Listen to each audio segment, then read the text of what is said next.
The island of Mannar, very unique. It's the driest part of Sri Lanka. It is Sri Lanka's Africa.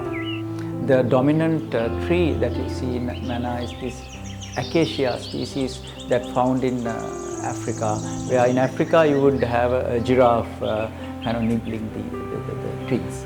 But in Mannar we don't have giraffes, but we have a whole assortment of birds coming through the Central Asian flyway, and a good portion of them enter into Sri Lanka through Mannar.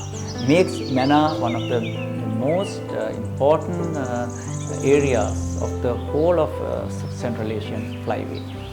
In the west part of Mannar, where Thale Mannar is located, has the crab plovers, the oyster catchers, and the bar-tailed godwits. All these are very rare and unique birds.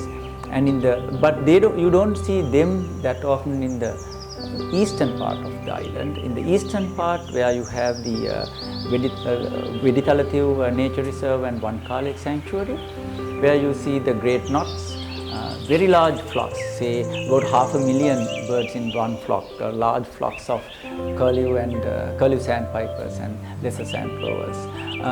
That's where you see in Wankale the famous flamingo flock. About 2,000 flamingos normally visit in December to Mannar, and they stay till about February or March.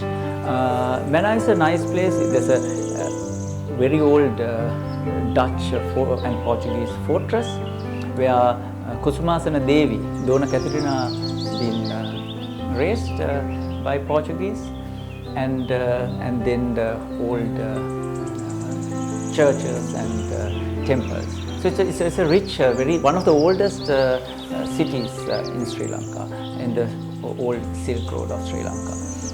Near Mannar is the Arippu beach, where you have the famous pearl beds of Sri Lanka. So Mannar is very rich. It has birds, it has deer, spotted deer, it has crocodiles, saltwater crocodiles, and tons of history to see.